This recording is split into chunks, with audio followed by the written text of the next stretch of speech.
Dari topik pilihan kita beralih ke informasi emiten pilihan pemirsa. PT Merdeka Copper Gold Tbk atau MDKA telah menerima jaminan piutang dari sejumlah anak usaha dengan total nilai jaminan sebesar 225 juta dolar Amerika.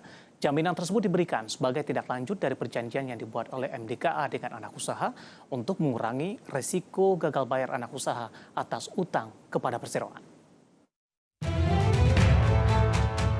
Dikutip dari keterangan resmi perseroan, manajemen PT Merdeka Copper Gold Tbk menyampaikan jaminan diperoleh dari PT Merdeka Battery Materials, PT Merdeka Energi Industri, dan PT Merdeka Industri Mineral. Jaminan yang diberikan kepada perseroan berupa gadai rekening, fidusia atas piutang, gadai saham, dan penangguhan perusahaan dari sejumlah anak usaha tersebut. Jaminan tersebut diberikan sebagai tindak lanjut dari perjanjian yang dibuat oleh MDKA dan PT Merdeka Battery Materials pada 29 Juli 2022 lalu. Dalam perjanjian ini, perseroan memiliki piutang terhadap MBM sejumlah 225 juta dolar Amerika. Transaksi dilakukan karena adanya pertimbangan untuk mengurangi risiko gagal bayar atas utang MBM kepada perseroan. Sebagai catatan, pemberian jaminan atas piutang tersebut termasuk dalam transaksi afiliasi sebagaimana diatur oleh Otoritas Jasa Keuangan. Namun ini tidak termasuk dalam kategori transaksi material karena nilainya tidak melebihi 20% dari total ekuitas MDKA. Berbagai sumber IDX Channel.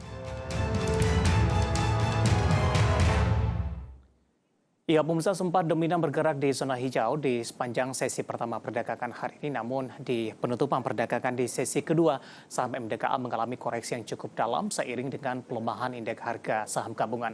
Langsung saja kita akan coba lihat bagaimana pergerakan intraday tradingnya di sepanjang perdagangan hari ini. Dapat Anda saksikan juga di layar televisi Anda, pemirsa.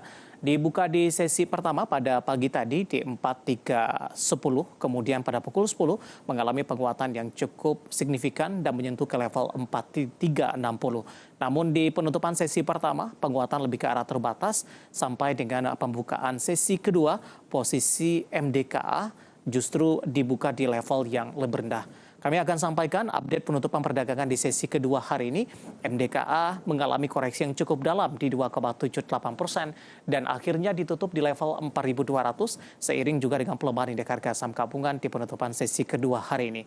Level terendah yang disentuh di sepanjang perdagangan hari ini di 4.170, sementara level tertinggi di 4.390. Kita beralih ke grafis selanjutnya, kita akan coba lihat bagaimana pergerakan saham MDKA di beberapa bulan terakhir, pemirsa. Dapat Anda saksikan juga di layar televisi Anda. Di perdagangan Agustus masih bergerak di 4.100-an, begitu juga dengan perdagangan September. Sementara perdagangan Oktober dan November, saham MDKA lebih cenderung tertekan, bahkan meninggalkan level 4.000-an, pemirsa. Namun di Desember mengalami penguatan yang cukup signifikan, bahkan melewati level 4.000-an dan sudah berada di 4.300-an. Sementara di pembukaan sesi kedua hari ini di 4.340. Dari chart yang saya pegang untuk MDKA di beberapa bulan terakhir, pemirsa, level tertinggi sempat disentuh di 4.550, sementara level terendah ada di perdagangan Juli, ini sempat menyentuh ke level 3.350. Sementara dalam 1 tahun terakhir ini, level 57 ini sempat disentuh oleh MDKA dan level 3350 di perdagangan Juli merupakan level terendahnya di setahun terakhir. Nah, bagaimana dari sisi valuasi, apakah masih menarik atau tidak dengan beberapa indikator yang ada? Dapat Anda saksikan juga di layar televisi Anda. Kita akan coba lihat dari posisi price to earning ratio-nya ada di kisaran 74,60 kali, PSR-nya di 8,25 kali, PBV-nya di 6,78 kali, sementara PCFR di kisaran 11,39 kali. Kombinasi secara fundamental, teknikal, dan juga dari sisi valuasi, dan semoga bisa menjadi salah satu referensi untuk Anda.